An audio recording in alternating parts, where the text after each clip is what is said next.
فاروق عمر سپیده باش نوازا خدا آماده کارین جشن چهارت این کرن خیلی چه پیشوازی شد که داوینو چه زانیاری الجمعات شانه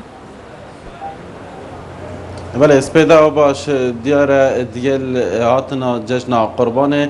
مینا جشن رمضان بوری بر هاتنا رجع قذافیا آورا و پنابران سنور قزازا خو دنا دا بازار زاخو بگرگ به قربالغی دیدن براده که کو هاتنو چون دنا با بازار داجی گرگ به زحمت کتبو لی دوان روشن بوری دا جبر کو چند حالاتی کم بردام پیوندی به مردی که جبوی که تو هندکی دکانداران لگوری خواسته خاص سرداری گل گران کردن کلوپران کریه دیوچون هم داشتی بونده که آلیت یانچه میکانیزم کنترل کردن بازارش برچه دنها داب تمامی نهاتی کنترل کردن لگوری گوتنا چاودریا بازرگانی هو با چاودریا بازرگانی لذا خود نادا بتنه چهار فرمان بردنا با بازاری دا بوی کنترل کردن بازاری و چاودری کردن بازاری دیگرن دنها دا بتنه چهار فرمان برهنه دمکی دا حتی که بکارن بازاری کنترل بلیکن زدتری 20 فرمان بران بدوینه جبر بیایی که نکارینه به تمامی روشا بازاری و دیسانجی اوان کسان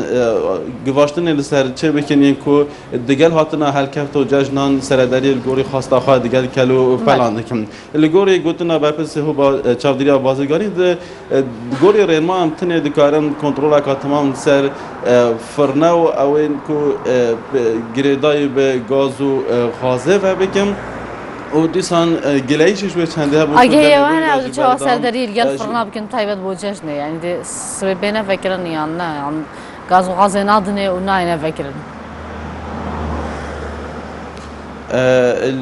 گوری او پلانا کو هاتی دانان و دیسان جه هرم داریا زاخور را گهاندین همی او فرنه یان جه خارنگه هین کو هاتنه دست نشان کردن یان جه در جشن رمضان داشتی کو مولت وان هات بونه دان الگوری پلانا کار ریخستی او بدوینه ده نوا جشن دا بوکیل مینین اگر نه پیرابون نیاسایی ده دگلوانه نکرن کاشن خواستم بیایی که جه بجم جدا جشن بوری و سالن بوری ای سال بازار ام بیشن میدان پازی اکو دنوازا خدا وی اکیت ناس کردن ولوینن وقت یا جاران تدا نه تدیتن گوری گوتنا فروشارن حیوان یانجی جانوران او خیاد که دنها دا خواست که من سر کرینا وان هیا و دیسان جی جبر داخستنا سربرخانه یانجی قصابخانه از خود دم بوری دا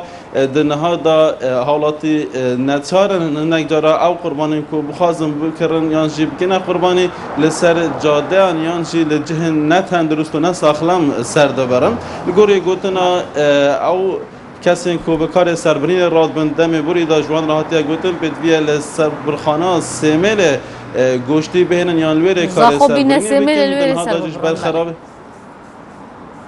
جبرکو ریا سرکی آدنا برا زاخو دهوکو سیمل داد دنها دا کارت داد کرن جبر وی ای که او دو بیشن جبویوان دست نادن روشانه هاتنو چون قصب خانه سیمل بکن سردان اکا میدانی داشت ما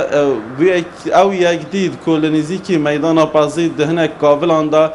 اوان کسان دست به سربرین پازی یانجی حیوانی دیکر و گوری گوتنا سخلمی آزاخو جوی که مترسیل سر تندرستی حالاتیان هیا و اما جبوی چندی جدیکن او کسی که کار سربرین راد بند